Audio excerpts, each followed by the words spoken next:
పొద్దుకొచ్చిన ఇంకోటి ఏం లేదన్న సమాధానంగా లేదు ద్వారా విచారణ చేయాలి.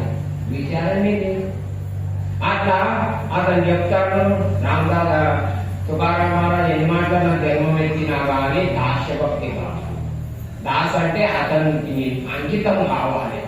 ఎట్లా ఇప్పుడు మీరు పుట్టిరనుకో, బిడ్డ పెద్దగా అయిందనుకో, ఓ 10 ఏళ్ళు 16 ఏళ్ళు 20 ఏళ్ళు అయిందనుకో, తల్లి అంటే ఎవరికో చేస్తే బిడ్డ ఉండాలి, అట్లా ఉండొద్దు, నగంగానే ఉండొద్దు అట్లా బరాబర్ అట్లా చెప్తా ఉంటే అట్లా దాస్యభక్తి ఎవరికన్నా కావాలి. దాస్యభక్తి కానీ నీది జన్మం పూర్తిగా కాదు. వచ్చిన వాటికి కుక్కలాగా దానికి నాలుగు పిల్లలు అది సంసారం చేస్తారు. ఇక మనం బుద్ధించుడు అందించుడు ఆ కుక్క దానికి పర్వాన్ని లేదు. లోపడడానికి కుక్క గాడి పిల్లి ఇవి పర్వాన్ని లేదు. కథ నీళ్ళకి పుస్తకం చదవాలి. వాళ్ళ కోసం చేయలేదు, మానవుని కోసం చేసాడు. మానవుని కోసం చేసిండు అతను. మానవం ఏం చేస్తాను, ఇంకోటి చేస్తాను. ఇక ఎడ చూడాలి కాదే కాదండి. అట్లా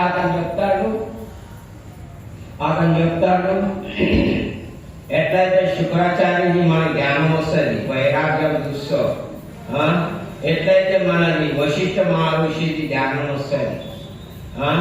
వశిష్ఠ మహర్షి ఉల్టా పోతానా అక్కడ భరించాలంటే నేను వస్తాను కదా రాగానే దిగవద్దాను అంత వస్తాను. ఇక ఆయనకి ఏదో విషయం ఇప్పుడు మీకైతే కథ చెప్తాను, అతను చెప్పుకుంటూ పోతానని కావదమ్మన్నా ఎప్పుడు వచ్చి రైల్వేది రేవంశీ సార్ అప్పుడు రస్తా చిన్నగా ఉండే కింద.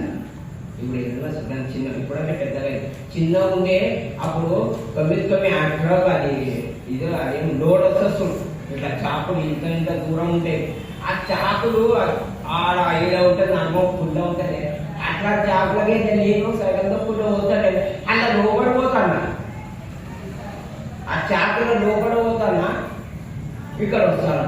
ఈయన పానమంతా ఏదైతుంది బాబా బాగుంటాడు. అదేంటే నేనేం చెప్తానా అతని పానంలో మఠం వచ్చేదాకా ఏ బావాను నీతో రానప్పుడు ఏమైనా తప్పడు. నువ్వు అటు గాలి లోటు పోతావు చూడు, దాన్ని లోపల పోతున్నావు. అలా పోతలే నువ్వు చూడంతా కూడా అంటే చెప్తానే అయితే నువ్వు అన్న పోతావు. నాకు భయం నువ్వేమో అది చెప్తే వింటలేవన్నాడు.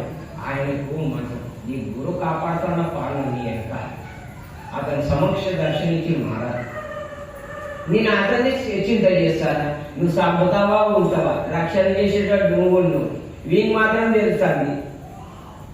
ఇప్పుడు రక్షణ అంటే ఇది చేస్తాను ఎట్లా ఉన్నట్టు అంటే నేను అనేది ఏమో విషయాన్ని చెప్తాను.